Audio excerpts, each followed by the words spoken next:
All right, ladies and gentlemen, let's talk about getting a signature watch. How much do you need to spend on a signature watch? What are your criteria for a signature watch? Now, this is a very beautiful watch, the Seiko SBDC065 with a cyan blue dial. It's a gorgeous watch. If I had one criticism to make about it, I find the bracelet styling to be blah. Uninspired, an afterthought. High quality though, and you put this on and it does feel like you have a high quality watch on. It's gorgeous. Is it a signature watch? No, I don't know why. I can't even put into words when you know a signature watch is what it is. You know it when you feel it. And that's the problem with coming up with a signature watch. You can try to break it down into objective criteria, but ultimately it's a subjective feeling, and you know it when you feel it. And this is an outstanding watch. These are about $1,000, and for some people maybe it would be a signature watch. All right, let's look at the Seiko SBDC051. Put this on, and it's gorgeous. Is it a signature watch? Well, it has the same bracelet as the watch I just showed you before. Both watches I'd give like a B+, A-. Somehow you're close, but you're not there. All right, let's go with the Seiko Tuna. The Seiko Tuna, I'm not going to lie to you. I'd probably take this one over the previous two I just showed you. It's closer to a signature watch for me. It's just more distinctive. It's more striking in many ways.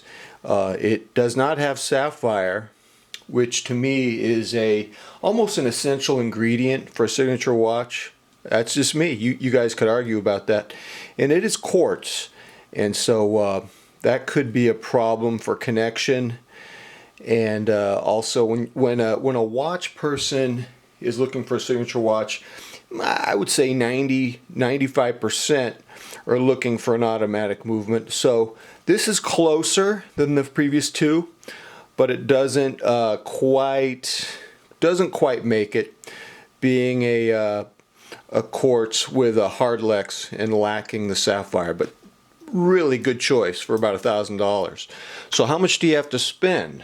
So I unboxed this yesterday and I was relieved. You can look at that video. You can see that it has excellent wrist presence for being only 42.5 across, and then lug to lug being 46.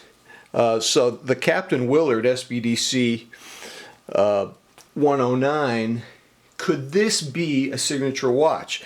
Now this one for me feels like it is, and these are $1,300 and they're selling pretty well. I mean, who knows? It appears that Seiko hit a home run with this. The case design, it fans out like a turtle shell, like your friendly turtles. I don't know why the turtles never did it for me, but this one does. So this sort of shield of armor turtle shell screams military diver. All right, McMahon, let's not lose focus. So you're getting a military diver effect. The wrist presence is there. Obviously, you have to have wrist presence for a signature watch. The value proposition. So at $1,300, I think this holds up pretty well against the Seiko MM300, which is what, $2,800? The Tudor Black Bays, which are about $3,000. I think this holds up pretty well. Now, if you like the Tudor Black Bay steel styling more, I totally understand. But this holds up pretty well in terms of overall quality. The handset is good. Some of you don't like the second hand, the little stop sign at the end of it. The crown feel is excellent. The crown feel is nice and buttery smooth. There's no grit. You're getting a movement. The 6R35 movement with 70-hour power reserve. This is a very distinctive watch. For a signature watch, you don't want a bland vanilla milkshake. you're not drinking a can of Ensure. You know, you definitely want some distinction, and the styling is very distinctive. Probably an annoying cliche that I'm gonna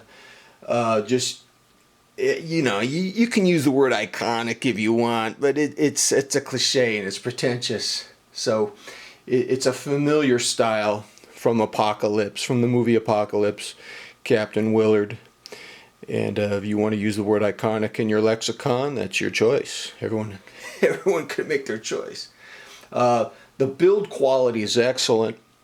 It's masculine without trying too hard, without being over the top. It's classic enough for long-term wear.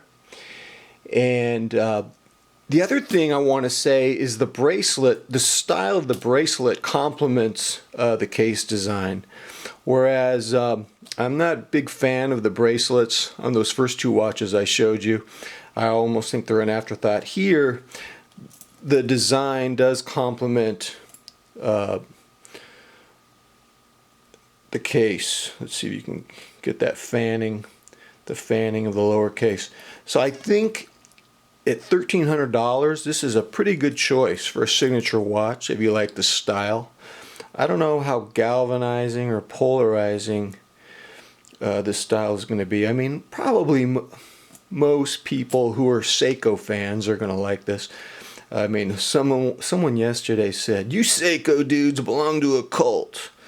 You know, I think it's more like brand loyalty. You know, I read many years ago there was a Toyota came up with Cyan, and they were targeting teenagers, you know, young adults, to buy the Cyan because their market research showed that if you can get someone into your brand at a young age, they tend to stay with your brand for life, brand loyalty. And I think that does happen. Some of you were Seiko-holics, and you got Tudors and Omegas, and you've been happy with the jump. So I don't believe in a one-size-fits-all scenario, but clearly, you know, I was in my comfort zone with Seiko, but I did want to get out of my comfort zone in terms of pricing, get something a little more pricey for something to be a signature watch. As you know, those first two watches I showed you, they were close but no cigar. They were really close, and I'm going to keep them. I'm going to keep those two watches. But if I was going down to a one-watch collection, that would be interesting, wouldn't it? Yeah, tell a watch collector to get a one-watch collection. Thank you. It's like asking a barbecue guy from Texas to become a vegan. All right, so obviously a subjective question, but there is enough distinction and build quality to make the Captain Willard worthy of being a signature watch. That's my first impression. Had it less than 24 hours. So far, very happy with this bad boy. All right, ladies and gentlemen, until next time, I am out.